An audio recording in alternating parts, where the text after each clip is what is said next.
আসসালামু আলাইকুম বন্ধুগণ, আজকের ভিডিওটি শুধু তাদের জন্য যারা মাইক্রোসফট এক্সেলের কাজ শিখতে চান। আপনি কি কখনো ভেবে দেখেছেন অফিসের যাবতীয় কাজ, ছাত্রছাত্রীদের মার্কশিট, বিভিন্ন ব্যবসায়িক হিসাব সহ নানা রকমের হিসাব মাইক্রোসফট এক্সেলে খুব সহজেই তৈরি করা যায়, যা আপনার সময় বাঁচাবে, কাজকে দ্রুত করবে এবং আপনাকে আরও স্মার্ট করে তুলবে। তো কথা না বেরিয়ে চলুন শুরু করি আজকের ভিডিওটি শেষ পর্যন্ত দেখার অনুরোধ রইল। তো চলুন দেখা যাক মাইক্রোসফট এক্সেলের কারিশমা। শুরুতে আমরা চলে যাব স্টার্ট বাটনে, এখানে গিয়ে যাব অল, এখান থেকেই খুঁজে পাবো আমাদের কাঙ্ক্ষিত সেই মাইক্রোসফট এক্সেল সফটওয়্যারটি। যাদের কম্পিউটারে মাইক্রোসফট এক্সেল সফটওয়্যারটি ইনস্টল করা নাই, ইনস্টলেশনের সিস্টেম এবং সফটওয়্যার লিঙ্ক অন্য একটি ভিডিওতে আমি দিয়ে দেবো এবং ডিসক্রিপশন বক্সে দেওয়া থাকবে। তো এটি হলো এক্সেল 2016 সালের ভার্সন আমার এখানে। এটি সিম্পল একটা ক্লিক দিলেই ফাইলটি ওপেন হয়ে যাবে। ওকে, এখানে ক্লিক দেওয়া মাত্রই আমরা একটি ফাইল পেয়ে যাব। এছাড়াও এখানে কিছু ডেমো ভার্সন দেয়া আছে, চাইলে খুব সুন্দরভাবে এটি আপনারা করে নিতে পারবেন খুব সহজেই। আপনার প্রয়োজন অনুযায়ী আপনারা এগুলো নিতে পারবেন অতি সহজেই।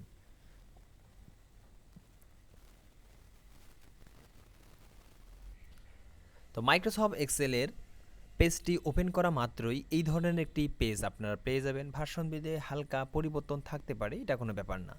এদিকে শুধু লেখা আছে ABCDEFGHIJKL, এভাবে চলতেই থাকবে। এদিকে আবার নিচ দিকে রয়েছে 1 2 3 4 5 6 7 8 9 10। তো মূলত এক একটি এখানে খোপ খোপ ছোট্ট ছোট্ট ঘর রয়েছে, একটু জুম করলে আপনারা দেখতে পারবেন, অথবা আমরা যদি এইভাবে ধরে একটু টেবিলগুলোকে বর্ডার করে দিই তবুও এখানে দেখা যাবে। এই দেখুন, এখানে ছোট ছোট অনেকগুলা খোপ রয়েছে। তো কাজের সুবিধায় আমরা খোপগুলোকে একটু ভাসায় নিলাম আর কি। তো এখানে এক একটি খোপ রয়েছে দেখুন। এখানে যেমন প্রথমে আমি ক্লিক দিলাম, এই খোপটা আছে এ, এদিক থেকে 1, এটার নাম হচ্ছে A1। আবার এখানে যদি ক্লিক দিই তাহলে এটার নাম হচ্ছে B3। এখানে ক্লিক দিলে এদিক থেকে ডি, এদিক থেকে 3, ঘরটার নাম হচ্ছে D3। এইরকম প্রতিটি ঘরেরই এক একটি করে নাম রয়েছে। আমরা যদি এখানে ক্লিক দেই তাহলে AA6, অর্থাৎ এদিকে AA, এদিকে থেকে 6। এইভাবে প্রতিটি ঘরেরই এক একটি করে নাম আমরা পেয়ে যাব।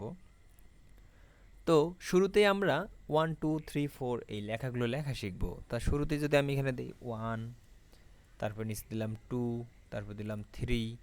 এখন দেখেন আমরা এই তিনটাকে এভাবে ধরে মাউস ক্লিক করে সিলেক্ট করে নিলাম, নিয়ে হালকা যদি আমরা মাউসটা এখানে ক্লিক দিই, এখানে একটি ছোট্ট কালো প্লাস চিহ্ন চলে আসছে। এখন যদি আমরা নিচের দিকে মাউসটাকে চেপে রেখে নিচ দিকে টান দেই বা স্ক্রল করি তাহলে দেখুন এর কারিশমা কি ঘটে। এখানে মাত্র 1 2 3 লেখা আছে, আমরা যদি এইভাবে টান দিই এখন দেখুন খুব সুন্দরভাবে 1 2 3 4 5 6 7 8 9 10 এভাবেই চলে আসছে। তো একইভাবে আমরা যদি লিখি এ, নিচে লিখলাম বি, তারপর লিখলাম সি। এখন দেখা যাক আমাদের কিভাবে লেখাগুলো চলে আসে। ABCD লিখছি আমি, এভাবে টান দিলাম, এভাবে ধরে সুন্দরভাবে লেখাগুলো আমাদের চলে আসলো। তো এভাবেই আমরা 1 2 3 4 5 6 7 8 9 10 সিরিয়ালগুলো লিখতে পারবো খুব সহজেই। তো বন্ধুরা, কাজের ফাঁকে ফাঁকে আমরা একটু করে প্র্যাকটিস করব, তাহলে কাজকে আমরা অনেক সহজ করে করতে পারবো। এবং এই ভিডিওটি অবশ্যই দেখার আগে আপনার সাথে ল্যাপটপ বা কম্পিউটারটি সাথে নেবেন এবং সঙ্গে সঙ্গে প্র্যাকটিস করবেন, তাহলে আপনার কাজকে আরও দ্রুত এবং সুন্দর করে তুলবে। তো আজকে আমরা দেখব এখানকার কিছু ট্যাব রয়েছে, যেমন home, insert, page layout, format, formula, data, review এবং ভিউ, ডিপ্লোবার, হেল্প। তো আমরা শুরুতে দেখব এই ভিউ মেনুর কিছু কার্যক্রম। শুরুতেই ডিফল্টভাবে আমাদের মাইক্রোসফট এক্সেলের পেজটি এইভাবে ভিউ থাকবে। তো পর্যায়ক্রমে আমরা দেখব বিভিন্ন অপশনে যে এর কি কি ধরনের আরও ভিউ রয়েছে। তো ভিউ মেনুতে শুরুতে গেলেই আমাদের এটা নর্মাল ভিউ, এটি হলো আমার পেজের একটা নর্মাল ভিউ। এরপর রয়েছে page break view. Page break view যদি ক্লিক দিই তাহলে আমার এখানে যে কতটুকু পেজ আমরা এখানে সিলেক্ট করে নিয়েছি সেই পরিমাণ পেজ এখানে ভিউ করবে। অর্থাৎ আমরা কোনো একটা কাজ সম্পূর্ণ করার পর যে পরিমাণ অংশকে প্রিন্ট করব সেই অংশটুকুই এখানে শো করাবে। এটি হচ্ছে পেজ ব্রেক ভিউ। যেমন আমি যদি এখানে প্রিন্টে যাই তাহলে আমাদের দেখা যাচ্ছে এই যে ঘরটাই শুধু দেখা যাচ্ছে, অর্থাৎ পেজ ব্রেক প্রিভিউয়েই আমরা যে অংশটুকু আমরা দেখতে পারবো সেই অংশটুকুই হলো আমাদের প্রিন্ট লেআউট ভিউ। তো এখানে দেখেন পেজ 1 শুধু আছে, আমি যদি এখানে এরিয়াটা বাড়িয়ে দেই অবশ্যই সেখানে আরও বৃদ্ধি পাবে। এরপর রয়েছে পেজ লেআউট। পেজ লেআউট হচ্ছে যে আমাদের পেজের এরিয়াটুকুকে সে দেখাবে। তো এগুলো ধাপে ধাপে আমরা দেখব, আরও নর্মাল ভিউ আমাদের থাকুক। এরপর রয়েছে ফর্মুলা বারে টিক চিহ্ন দেওয়া রয়েছে। এখানে দেখুন এখানে FX লেখে একটি ঘর রয়েছে ফর্মুলা বার। এই ঘরটার নাম মূলত ফর্মুলা বার। যেমন আমরা যদি যে কোনো একটি ঘরে কোনো কিছু লেখা লিখি এখানে, তাহলে সঙ্গে সঙ্গে সেই লেখাগুলো আমাদের ফর্মুলা বারে শো আপ করবে। আমরা এখানে ক্লিক দেওয়ার সঙ্গে সঙ্গে ওই ঘরটাকে সে অটোমেটিক সিলেক্ট করে নেবে। তো এই ফর্মুলা বারের কাজ অনেক রয়েছে, কারণ এক্সেলের ফর্মুলা বারের কার্যক্রম দিয়ে সব কিছু করা হয়, বিভিন্ন গাণিতিক প্রক্রিয়াগুলো। তো ফর্মুলা বারে যদি টিক চিহ্নটা তোলাই দেওয়া থাকে তাহলে এই ফর্মুলাটা আমরা আর খুঁজে পাবো না। তো মাইক্রোসফট এক্সেলে যখন আমরা কাজ করতে যাব বা চাকরির ইন্টারভিউ দিতে যাব, এই টুকটাক বিষয়গুলোকে আমাদের কিন্তু আটকিয়ে দেবে, এবং এগুলো একবারে কমন বিষয়। যে আপনি একটা যোগ বা বিয়োগের অঙ্ক করতে যাবেন বা একটা ফর্মুলা লিখতে যাবেন, সেক্ষেত্রে যদি ফর্মুলা ঘরটাই খুঁজে না পান তাহলে কেমন হবে বলেন? এজন্য ফর্মুলা বারটিকে অবশ্যই আমাদের ভিউ মেনু থেকে এখানে টিক চিহ্ন দিয়ে নিতে হবে, তাহলে ফর্মুলা ঘরটি এখানে শো অফ করবে। তো ভিউয়ে আরও এই ধরনের অসংখ্য কিছু ঘর রয়েছে, যেমন গাইডলাইন। আমরা এখানে শুরুতেই টেবিলটাকে শো অফ করে নিয়েছিলাম বা বর্ডারগুলোকে হাইলাইট করে দিয়েছি, বা বর্ডারের মার্জিন আমরা দিয়ে দিয়েছি। এখানে টেবিলের এই যে অল বর্ডারস দিয়ে দিয়েছি বিধায় কিন্তু এখানে কালো কালারের সুন্দর বর্ডার হয়েছে। চাইলে এই বর্ডারগুলোকে যদি আমরা আরও বাড়িয়ে দিই, এইভাবে ক্লিক দিয়ে আরও বেড়ে গেল। আবার এই বর্ডারের যদি লাইন কালারগুলো পরিবর্তন করে দিই, যেমন লাল করে দিলাম, দিয়ে এভাবে ধরলাম, দেখুন সুন্দরভাবে লাল হয়ে গেছে বর্ডারের কালার।